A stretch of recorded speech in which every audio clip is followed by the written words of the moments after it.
Hello, Malty Monomalts, and thank you to Joe Sample for providing the malt mention for Ralphie Review 948 Extras. Right, excuse me, I'm just checking to see if my sound is on. Yes, it is. Now, I could put a mirror behind it, but to be honest, it's no harm in just checking it. It keeps it real, keeps it authentic. It's what you would expect in the Manx Bothy, and that's what you get. And what you're going to get in Ralphie Review 948 Extras is my history with Springbank. Now, I could have said my love letter to Springbank, but it's a bit more complex than that. And we're going back to the 1990s when Springbank was first brought to my attention in an Oddbins shop in Crow Road in Glasgow. And I was basically perusing the shelf full of Glenfarclas and Glengoyne, because that's what I was kind of into at that moment in time. Partly because Glengoyne do make really good single malt. And partly because Glenfarclas use direct-fired stills for their single malt, so both have flavoursome single malts. And at that point, Glengoyne was still unpretentious. It wasn't taking itself so seriously as it does now. And also that Glengoyne was the nearest distillery to where I lived. And it's always a lovely distillery to visit, but I'm telling you right now, don't buy anything in their shop because they're absurdly expensive. Seriously expensive. It's just crazy. Crazy prices. I'm just keeping you right, that's why I mention it. But it was one of I think his name was Jamie, always dressed in black. The man in black, we called him. And he said, you know, we've got a bottle open at the moment, an Oddbins bottling. We've got an Oddbins specially commissioned. And, you know, so we're kind of promoting our own bottling a wee bit. And he gave me a wee glass of Oddbins Springbank. And it was stunningly beautiful. I was shocked that I had not noticed Springbank earlier, but absolutely delighted that I'd found it, and literally went out the following week to Lochfine Whiskies and bought about half a dozen bottles of Springbank.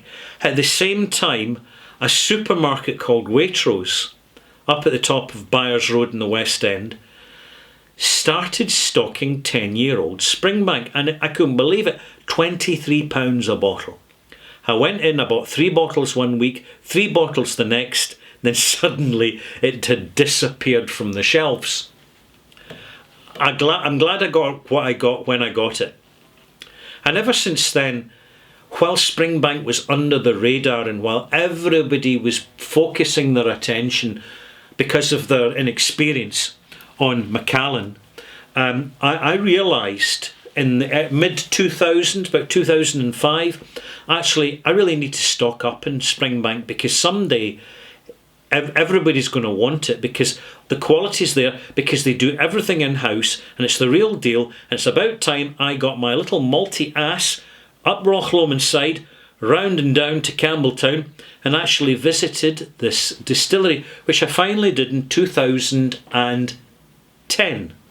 Right, Joe? Not long after I launched my channel. And I did a series of reviews, Springbank reviews, the first person to really do a succession of walkthroughs of the distillery. You'll still find it in my archive on my channel, it's all there. And it's hard to believe that that's now 12 years ago. It's 12 years ago now since I did that. And over 12 years actually. And nothing's changed at the distillery. It's basically the same. Everything's done by hand. It's done manually. They've got a lot of staff. They're an invaluable contributor to the local economy in terms of providing skilled jobs, valuable jobs. And they have their bottling plant there. They malt their own barley. They kiln their own barley, malted barley. They have a direct fired still, they have dunnage warehouses. Sure, they've expanded to more modern warehouses, but if you want to see as much of a distillery as is possible to see, there's only one distillery, even now, after all this time, that you can actually visit to see that, and it's Springbank. It seems a bit absurd, actually, for all the additional cost of providing a malting floor and steeping your own barley. I mean, it's not rocket science. And to have a bottling plant is not hugely expensive. And, you know, it's very much self-financing. And my goodness, you don't need the cost of a chill filtration machine if you're not going to chill filter and diminish the quality of your whiskey. Why would you? It's absurd. It's ridiculous. Leave that to the blends. It's what they're made for. But not single malts. Heaven help us. I think, do you know one thing? Can I share something with you? I think that the whole online whiskey scene is often far too polite with the whiskey industry. When we are receiving condescending responses and at times patronising, dismissive responses to legitimate, articulate, sensible questions. I get messages more and more about this these days, particularly from my American fans, but even now from Chinese fans in China who are attending whiskey tastings and presentations, and their English is perfect, so they know what's being said, they know what they're being told, and frankly, what I hear at times is embarrassing. But that as always, Mommies, it's my personal opinion. So let's get back to Springbank now, because it seems strange that there's so many new distilleries opening, and not just in Scotland but elsewhere, and they don't literally just take the Springbank model and say, right, it's not just about having a nice visitor centre. We've got an extra barn. Yeah, just a barn where we can malt our own grain. And we can use machinery to do it, not a problem. We can steep it. What do you need? A big bath to steep it in. Simples. Then we'll get a mill, getting hold of a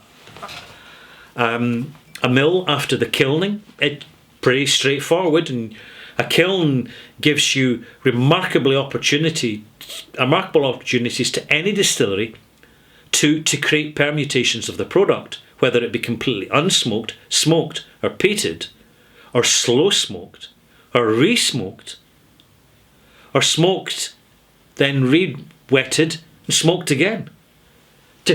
There's far more can be done to tailor and custom the process of making whiskey than ever sees the light of day at the moment.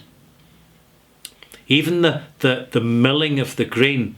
Usually it's about 15% fine flour, 65% coarse and 10% husk, so as that the grain doesn't clog up in its powder form, in its flour form.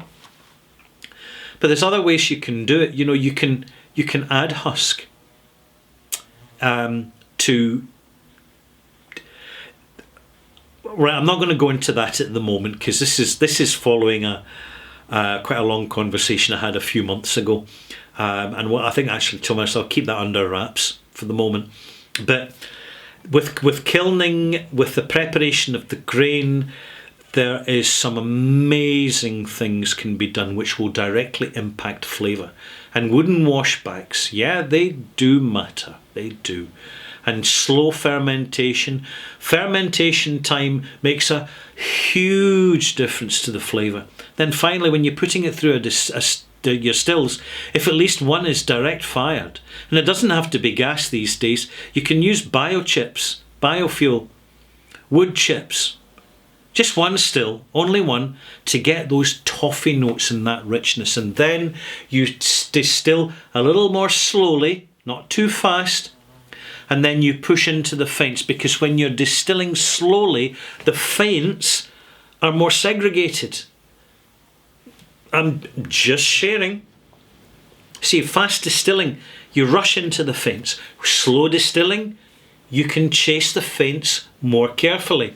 In the feints, Lots and lots and lots of additional flavour, which isn't clean and safe. It's dangerous and risky and wonderful and flavoursome. You'll find it in Mortlach, and you'll find it in Springbank, and you'll find it in Glenfarclas. When they push in, when you get a nice, real juicy, demanding new make spirit that isn't all nice and flavoursome and sweet and fruity and lovely and clean. It's the last thing you want now in your distillery these days, or else you just become anonymous. You just disappear into the crowd, because everybody's doing clean, fresh, fruity spirit these days. With Springbank, I have ended up, the place I went regularly to buy Springbank was Lochfine Whiskies, under its previous ownership. I always remember they had it up on the shelf, they had a bottle of 50-year-old Springbank, 1919, only 12 or 16 bottles ever produced, the rarest Springbank ever. And I'm looking at the bottle up on the shelf, and they're asking £10,000. Asking £10,000 for this bottle, and I actually briefly thought to myself, do you know, if I sell some of my bottles of whisky and don't bother with a new car and save up a bit, I could afford that bottle. But what an outrageous price for a bottle. Who on earth would pay £10,000 for a bottle of whisky? And there's one identical. So just a couple of years ago, for £250,000, £240,000. There you go. Now you know. Whenever I've visited Springbank, it's always been wonderfully hospitable, just the way I like it. No fanfare, no flannel, no bullshit, no text, no organised programme. Just a wee wander around and a chat. Perfect. Particularly going into the warehouses, sitting in a cask somewhere and just having a wee chat. How's things, what's the gossip, what's new, what's fresh, what do you want to share, and what do you not want to tell me about, because you don't have to tell me anyway. And that's the way it goes. A lovely bunch of folk at Springbank.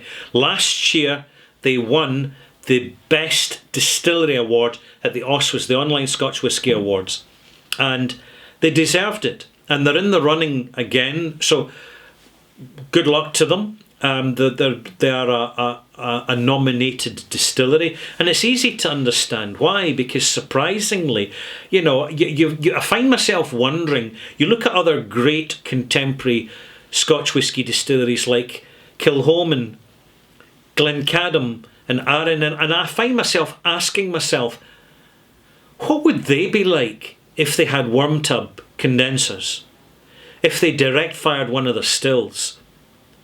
What would they be like if they malted their own barley? And they would be different. Be assured of that. No ifs nor buts. These whiskies would be different. And they probably would be even better than they are now. So anybody who's got a few million pounds they want to put into a distillery, it doesn't have to be in Scotland. It can be anywhere in the world. The one distillery. Yeah, it's Ralphie and the Bothy speaking. You know I'm going to keep you right, malt mates. The one distillery you need to understand and ideally to visit and immerse yourself in is Springbank. It's got to be Springbank.